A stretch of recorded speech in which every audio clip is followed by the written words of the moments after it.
शुरुआत कहानी के लीड एक्टर रणविजय से होती है, जो स्कूल में अपनी टीचर से घर जाने की इच्छा जाहिर करता है, लेकिन टीचर गुस्से में आकर उसके 2 स्केल लगा देती है। तभी रणवीर की 2 बहनों को दिखाया जाता है, रूप और रीत। ये बच्चे भागते हुए अपने घर पर आते हैं क्योंकि आज इनके पापा बलवीर सिंह का बर्थडे होता है। बलवीर सिंह एक काफी बड़ा बिजनेसमैन होता है, जिसकी स्वास्तिक नाम से एक स्टील फैक्ट्री है और उनका पूरे शहर में नाम चलता है। लेकिन आज वो घर पे नहीं है। रणविजय सिंह उसे बर्थडे विश करने के लिए उसकी फैक्ट्री तक चला जाता है, मगर वहाँ भी वो नहीं होते क्योंकि बिजनेस मीटिंग की वजह से वो कहीं पर चले जाते हैं। जब वो रात के 10 बजे लौटते हैं तो उसकी पत्नी ज्योति उससे कहती है कि रणविजय आपका वेट करते करते सो गया। तभी बलवीर उसके पास में जाता है और देखता है कि उसके हाथ में एक लेटर है, जिसमें लिखा होता है कि पापा आप इस जन्म में तो मेरे पापा है, लेकिन मैं चाहता हूँ कि अगले जन्म में मैं आपका पापा बनूं और आप मेरे बेटे। फिर देखना कि मैं आपसे कितना प्यार करता हूँ, एंड इसके बाद में आप मेरे फादर बनना और देखना कि हम दोनों के बीच में क्या केमिस्ट्री बनती है। इसी के साथ कहानी आगे बढ़ती है और हम ऑलमोस्ट 25 साल बाद देखते हैं। हम देखते हैं कि रणविजय काफी बड़ा हो चुका है और आज वो अपनी बेस्ट फ्रेंड की बहन की सगाई में जा रहा होता है, जिसका नाम होता है गीतांजलि। बचपन में दोनों साथ पढ़ा करते थे और कहीं ना कहीं रणविजय के दिल में गीतांजलि के लिए फीलिंग्स होती है, लेकिन किसी फैमिली प्रॉब्लम के चलते रणविजय को पढ़ने के लिए अमेरिका भेज दिया गया था। वो प्रॉब्लम क्या होती है मैं आपको आगे बताऊंगा। रणविजय जो कि गीतांजलि से ऑब्सेस्ड होता है, वो उसे कुछ ऐसी बातें बताता है जिन्हें सुनकर गीतांजलि को भी लगता है कि जिससे उसकी सगाई हो रही है वो उसके लिए ठीक नहीं है और उसे रणविजय से शादी कर लेनी चाहिए। अगले दिन बलवीर सिंह का 60वां जन्मदिन होता है। यहीं पर पूरी फैमिली मिलकर फोटो क्लिक करवाते हैं एंड सभी बलवीर सिंह को गिफ्ट देते हैं। तभी रणविजय सिंह का जीजा उससे कहता है कि तुमने क्या गिफ्ट किया है। तभी रणविजय बताता है कि मैंने मेरे पापा को बाल गिफ्ट किए हैं क्योंकि उन्हें बचपन से ही छोटे बाल पसंद थे। इस पर बलवीर सिंह कहता है कि तुम बड़े बालों में भी अच्छे लगते हो, जिस पर रणविजय बड़ी स्वीटली कहता है कि आई क्रूड अगेन पापा। इसी के साथ हम रणविजय के दादा को भी देख पाते हैं, जिसका नाम होता है रणधीर, और इनके 2 भाई और होते हैं, जिनमें से एक का नाम है दलवीर, दूसरा जो अकरम होता है जिसने अमेरिका जाकर अपना धर्म चेंज कर लिया। पार्टी में बड़े बड़े नेता आते हैं, जिस पर रणविजय का जीजा उससे कहता है कि जाकर बड़े बड़े लोगों से मिलो, उनसे बातचीत करो, जिस पर रणविजय कहता है कि मुझे बड़े लोगों से कोई मतलब नहीं है, दादाजी के साथ में मेरी बढ़िया बातें हो रही हैं। इन बातों से दोनों के बीच में झगड़ा हो जाता है। तभी वहाँ पर रीत आती है और रणविजय से कहती है कि अपने जीजा जी से माफी मांगो। रणविजय के माफी नहीं मांगने पर यह झगड़ा धीरे धीरे बढ़ जाता है और ये झगड़ा पहुंच जाता है बलवीर सिंह के पास। बलवीर सिंह रणविजय को काफी भला भला सुनाता है एंड अब आता है बचपन वाला किस्सा, जिसमें रीत की कॉलेज में 80 से भी ज्यादा रैंकिंग हो रही थी। ये बात जब रणविजय को पता चलती है तो वो सीधा रीत को लेकर कॉलेज में चला जाता है और चलती हुई क्लासरूम में जाकर सभी से पूछता है कि मेरी बहन को किसने छेड़ा। अब कुछ लोग यहाँ पर उसका मजाक उड़ाने लगते हैं।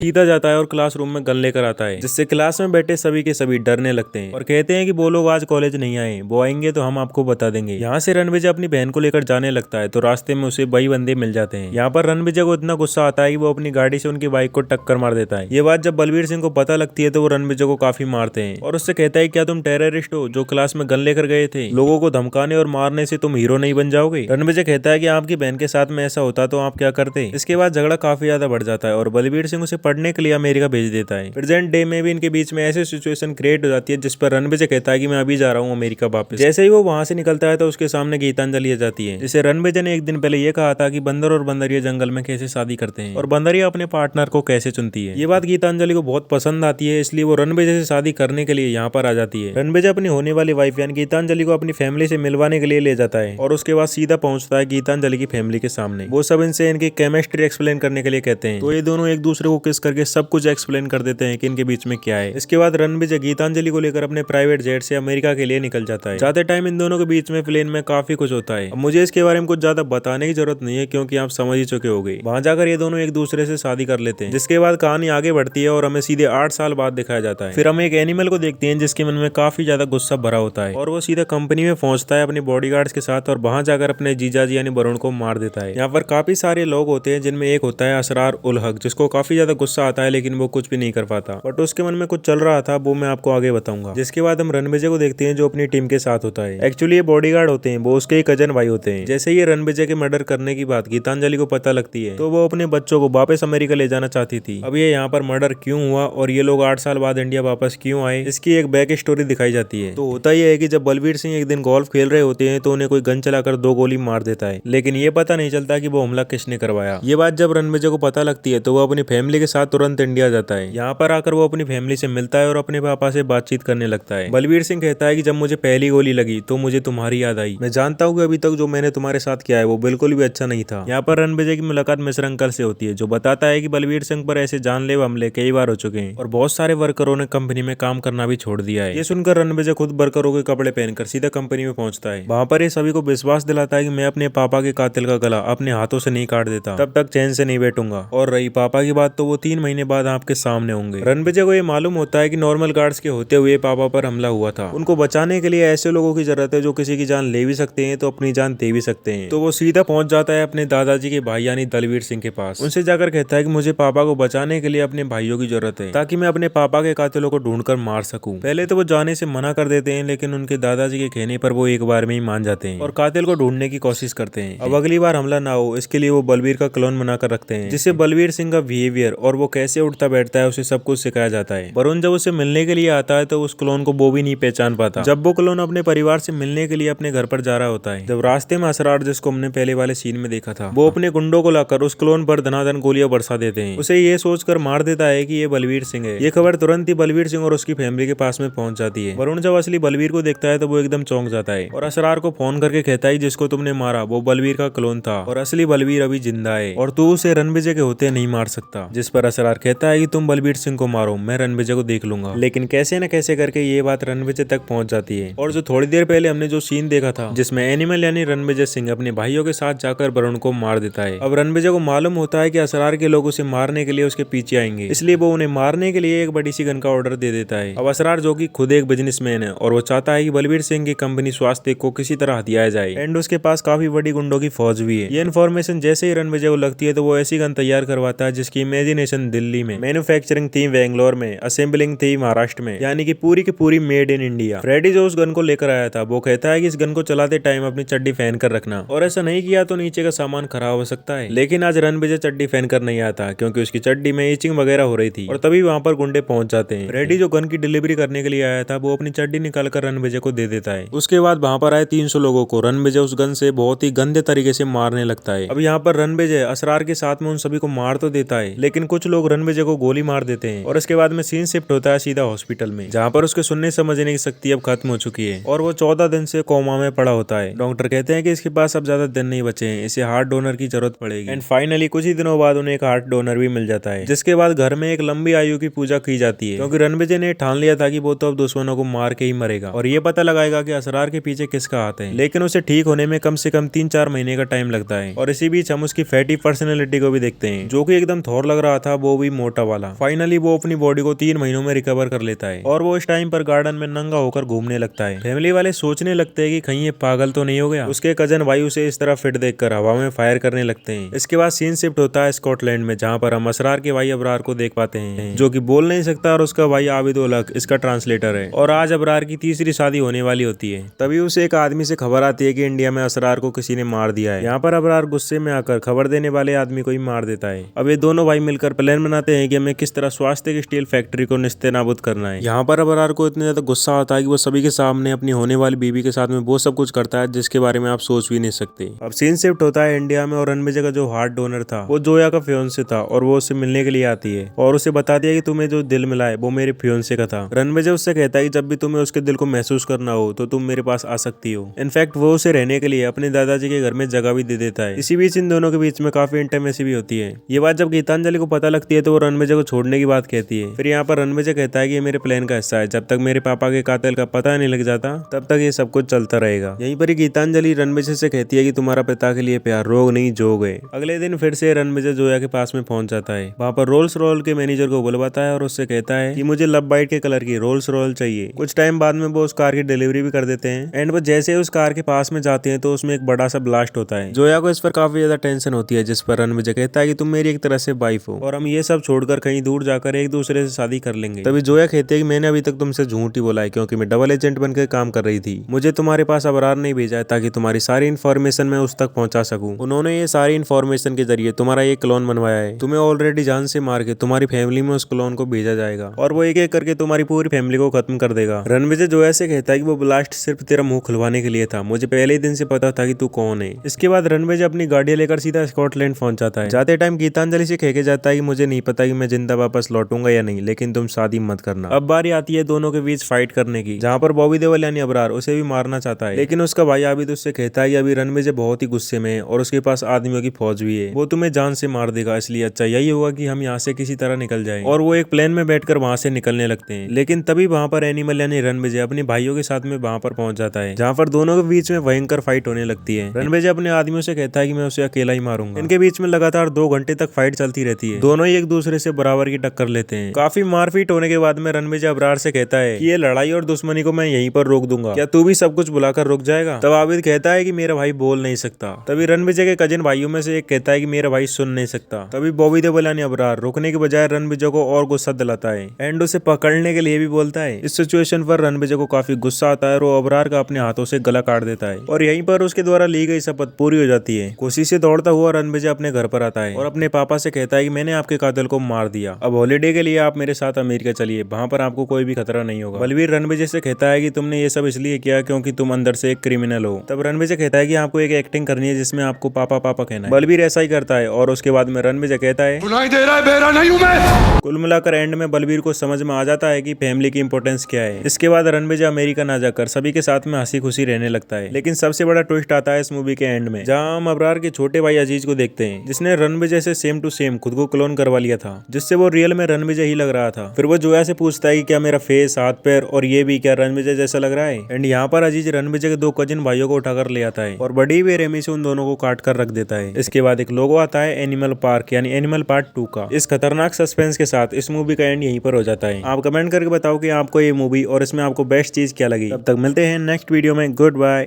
सुनाई दे रहा है, बेरा नहीं हूं मैं।